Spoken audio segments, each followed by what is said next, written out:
Good day everyone, I am Miss Carla Joyce B. Navarrete, and in this video I'll be talking about planning for instruction and, to be specific, the importance of planning. To start with, let me define to you the meaning of the word planning. Planning has been a part of the teaching and learning process. Whether it is a school activity or classroom activity, planning is present. So what do we mean by planning? Planning is about thinking ahead. It is about thinking ahead of activities to be done to achieve the targeted goals. Goals, these are the things that we would like to attain. Like for example, we would like the students to learn how to cook pasta dishes. So if that is our goal, what are the activities or what are the steps that needs to be done by the class for them to learn how to cook pasta? And that is what we mean by planning. If you thought of giving them hands-on activities, group activities, let them watch videos. So therefore, you are already in the process of planning. You already planned activities for them to learn how to cook pasta dishes. So in this report, I'll be answering this question: why? Why planning is important in instruction? I'll be answering this question through the different literatures and studies I have gathered to support that planning is important in the process of instruction. Just a quick background, instructional planning. So let us connect the word planning in educational setup, instructional planning. So it is a process wherein the educator or instructor is able to visualize the what, the when, and then the how of the teaching and learning process. And it could be reflected in different forms such as course plan, unit plan, and then the lesson plan. A course plan is consisted of the goals, topics, procedures, and activities. As an example, you may take a look on the teacher's guide provided by the DepEd in dressmaking. Let's say dressmaking. You would see there the different topics that has to be taught under the dressmaking course. And then the goals of that particular course, the procedures, the task of the student, the task of the teacher, the activities that should be done, that should be implemented, and then the duration on how long a particular topic in that course or dressmaking course should be taught. Unit plan, it indicates the standards, skills, and outcomes. It is much simplified compared with the course plan. It's like the curriculum guide. You may take a look on the curriculum guide, like for example, dressmaking course. And then it is consisted of different units of lessons. So like for example, unit 1 is about constructing of shorts. Under the constructing of shorts unit, there are topics about cutting of fabric, taking measurement, making patterns. So all of those are different lessons, but they are connected with one another under the unit of construction of shorts. So therefore, a unit plan is consisted of multiple lessons. Okay? Then a lesson plan, this is what teachers are constructing. So it is consisted of sequence of activities within a subject period wherein we indicate the objective, the subject matter, the presentation, the generalization, the evaluation, and then the agreement. And that lesson plan is good to be used for a certain subject period only. Okay, and this course plan and unit plan for us, it is already being provided by the Department of Education. So as teachers, we only do the lesson plan. Another definition of instructional planning, a process where a teacher can organize pedagogical scenario, the practice of creating instructional experiences. So looking back on the definition of the word planning, planning is about thinking ahead. So instructional planning, you think ahead of the scenarios, of the activities or experiences that might happen within the time you are giving instruction to your students. So that is what we mean by instructional planning.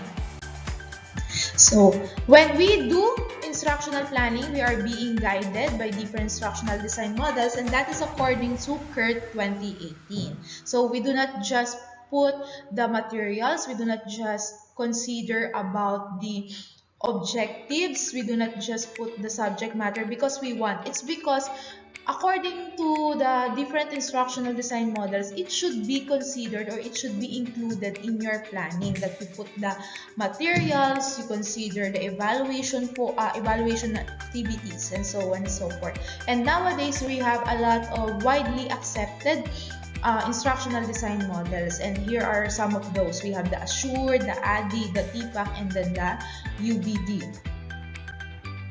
So once again, in this report, I'll be answering the question why planning is important in instruction, or why instructional planning is important. So as you have seen, planning has been a part of our lives as teachers. So now I'll be sharing to you evidences that makes planning important in our instruction.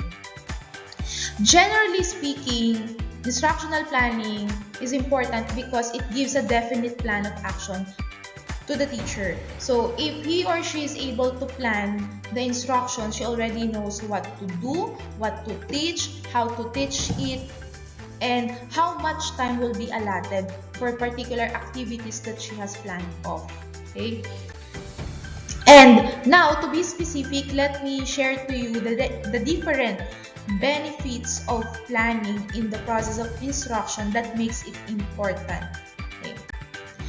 To the teaching and learning process, instructional planning is important because it provides organization. It makes everything fall in its proper place. It makes the activities logically organized. According to Ball et al. 2007 in their study, anyway, the study was conducted in University of Illinois. They found out that teachers spend more time in thinking about planning. What they mean in this is that when teachers do the lesson plan, they are spending much time in thinking or reflecting rather than the actual writing. Okay?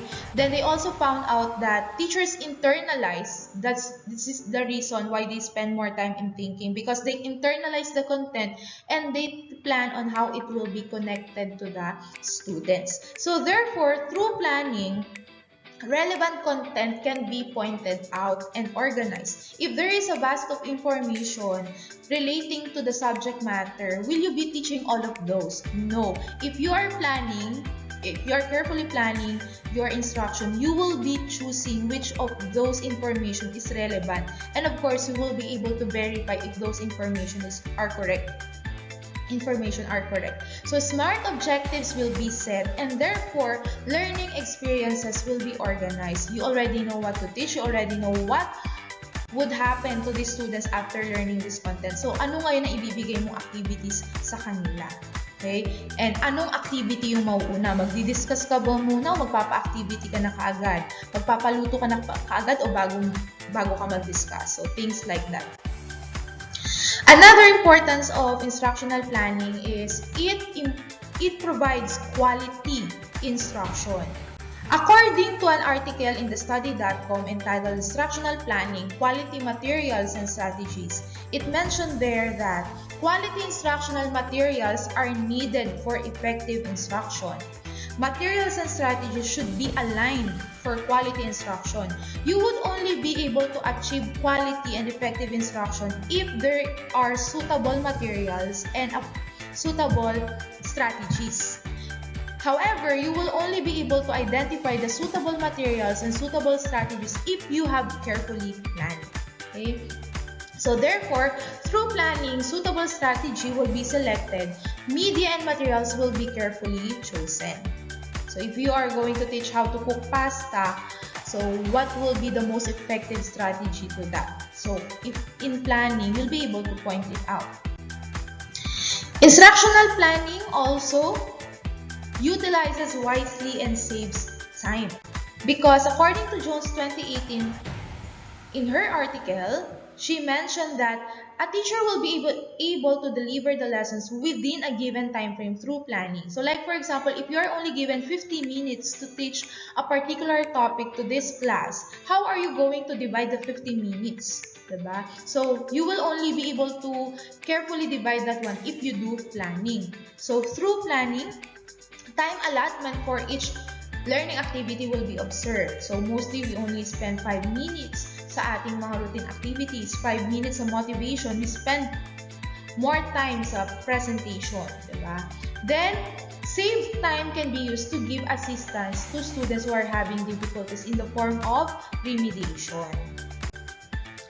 Also, instructional planning provides direction. So, it provides direction in the process the teaching-learning process. So Jones 2018 mentioned that teacher will have a sense of control and direction while teaching if there is instructional planning because she already knows what will happen, what activities will take place. So most probably, she already has an idea saan papunta yung nangyayari sa loob ng klase. And that can be done through planning. So, through planning, the teacher can provide the needed guidance by the student. So, pagka nakita niyang may nahihirapang bata, so, pwede niya agad matulungan yun para mapunta siya dun sa direction na dapat patunguhan ng bata. Instructional planning, it improves the classroom management. So, according to an article entitled Keep Organized, How an Effective Lesson Plan Improves Classroom Management, in an article in the website of Planbook, it stated that teachers include the way on how to keep the students interested when planning the lesson. Because as we make the lesson plan, diba, we think of our students. So, we analyze what kind of learners do we have. So, therefore, through planning, behavior of the students can be anticipated. If I give this kind of activity to the students, what might be their possible reaction? Diba? What might be their possible response? Magagawa mo lang yun kapag na-analyze mo ng maayos yung students mo, which is a part of instructional planning. The teacher can bring out the desirable behavior among the students. So, kung kilala mo yung mga estudyante mo, so mas makikita mo kung anong activities pa yung bagay sa kanila para makuha mo yung tamang response. Instructional planning allows self-reflection. This is now a benefit to teacher. TESOL in their handout cited that teacher can evaluate his or her knowledge while planning. So, through planning, mastery of the topic by the teacher can be determined. So, nakikita natin ano yung mga parts na kailangan pa natin mag-research habang tayo ay nagpa-plan. Most effective strategies and materials and media can be evaluated. So, napo-point out natin kung ano yung mga effective pang gamitin na mga materials. Instructional planning, it adds confidence to the teacher. So, Jones 2018 mentioned that planning can help a teacher to be prepared and aware of the instructional process.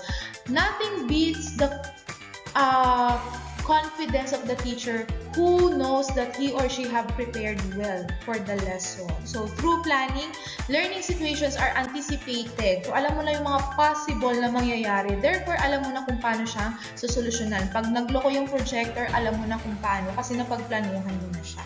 Okay? Then, lastly, this is now the benefit of instructional planning to the students. So, to the students, it contributes to the students' achievement. So, paano nangyari yun? Because according to the study of Monterosso 2014, she found out that there is a minimal, even though it's minimal, there is still a correlation between collaborative planning and reading proficiency of the students. So, it is yung planning ng dalawang teachers. So, therefore, through planning, contents are selected, so it's been mentioned, activities are organized, and learning outcomes are achieved. So, in conclusion, planning is a vital part of the teaching and learning process. It is beneficial to the students, teachers, and the actual process itself. So, these benefits that it brings is what makes it important. So that is all for my report. Thank you so much for listening, and I hope you have learned something.